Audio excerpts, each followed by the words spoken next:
Anthony Saleh, which I think is a manager. I think he's a manager. Me and him, we actually chopped it up. We actually sat down, we were talking until Euphoria came out. Euphoria, I was like, hold on, brother, I gotta listen to Euphoria. And then Dave Free popped up.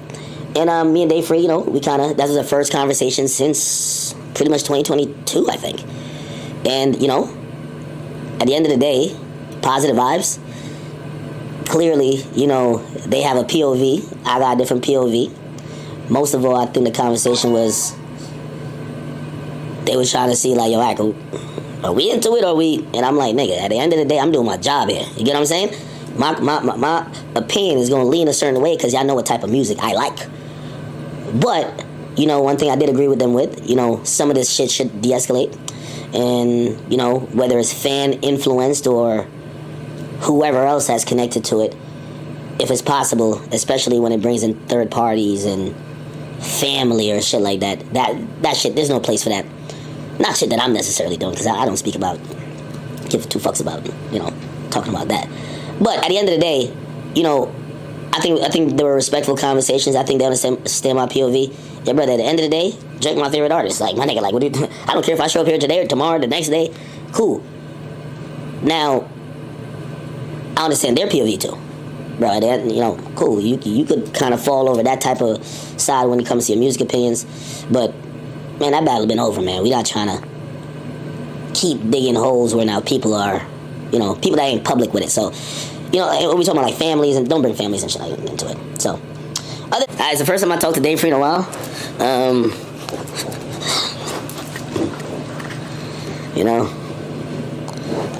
gonna pray for I did say this to Anthony Saleh. I said, the reality of what's happening now, because one thing I could say, okay?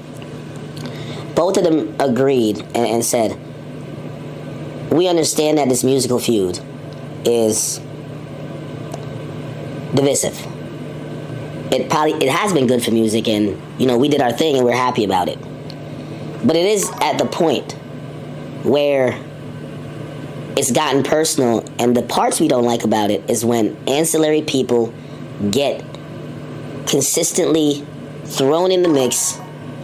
Their lives are people are picking apart, people are digging into this, that, and the third about this, that, and the third. And what I told both of those men, because they even said, yo, act like, like some of your platforms echo some of this stuff. And I said to them, brother, you're acting like this is on one side. This is happening on both sides. So if you feel like this thing has gotten too personal and you don't like when this happens and this happens, you have to realize there's fans, blogs, or whoever doing that to the other side. And I told Anthony, I said, brother, at some point, y'all don't got to be friends, but y'all need to come together to kind of calm the fans down, because right now they think they're beefing like Bloods and Crips. If you're saying you don't like when wives are put up on screen, you don't like when wives are being discussed, you don't like when daughters, sons, I don't think Drake likes when his son gets mentioned, or his baby mama, or his sexual history, or his lack thereof, or making assumptions about what he may have. This is happening on both sides. So, when I hear them put that frustration out to me, I agree. But it's a mutual in a both ways thing that I don't think, even if they're like, all right, act, could you not amplify certain things? Well, there's other things being amplified. We're usually trying to just be a neutral arbiter. Now, obviously, sometimes, and I'm speaking about like, extensions of other pages that clearly are in the fold, we may lean a certain type of way because, yeah, fuck with Drake. He's our favorite rapper. You know what I mean? But this battle has gotten to the point, it's over, and niggas is still taking it so personally and so far that, yeah, niggas would, I seen some fans say, well, Drake was trying to fuck a child when he was in Australia. Come on now. That's over the board. Just like how they would agree and they were like, yo, people mentioning homie's wife still outside of the battle. That's over the board too. I agree with that. Because the first thing he said to me, he said, act, why you put that boy on your stream? He got me in Drake's case. And I said, dog, I've put people on stream that accuse Drake of whatever. You see, that's the thing that, I stand full steadfast on that. I put somebody on my stream named Julian. He said Drake scammed him of millions of dollars. Then you had the kbots who said Drake killed him. That didn't help Drake. But what am I? I'm a media outlet.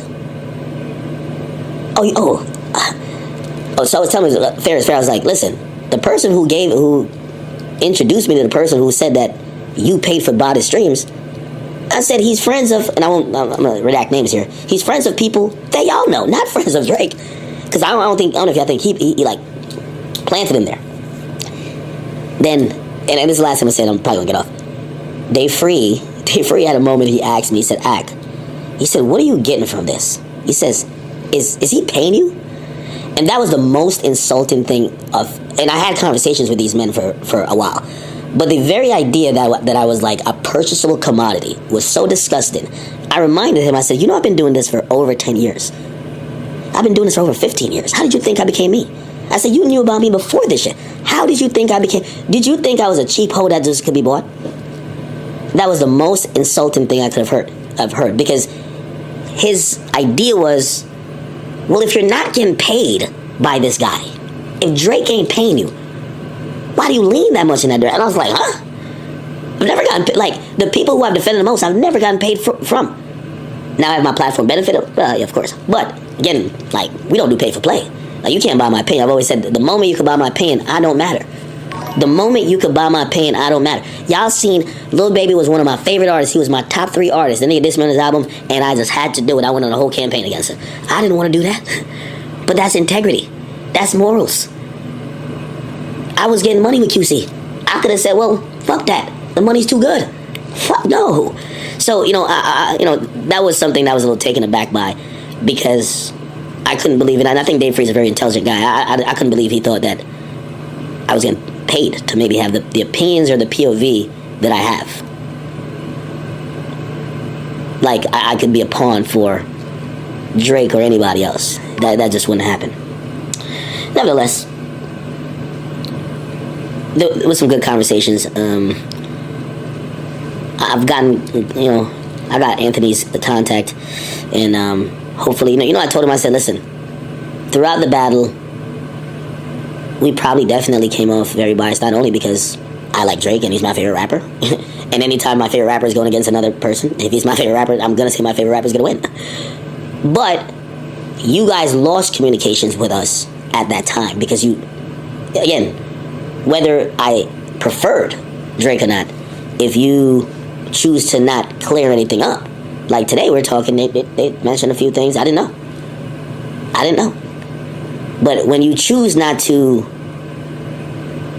involve yourself in clarifying the narrative gets written without you. It always happens like that. I'm in the media. I know how it goes.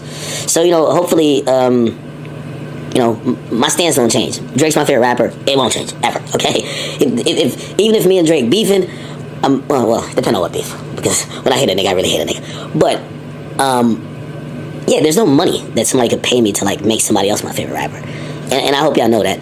I'm just a person who like Drake. And his music. That's what I mean. His music.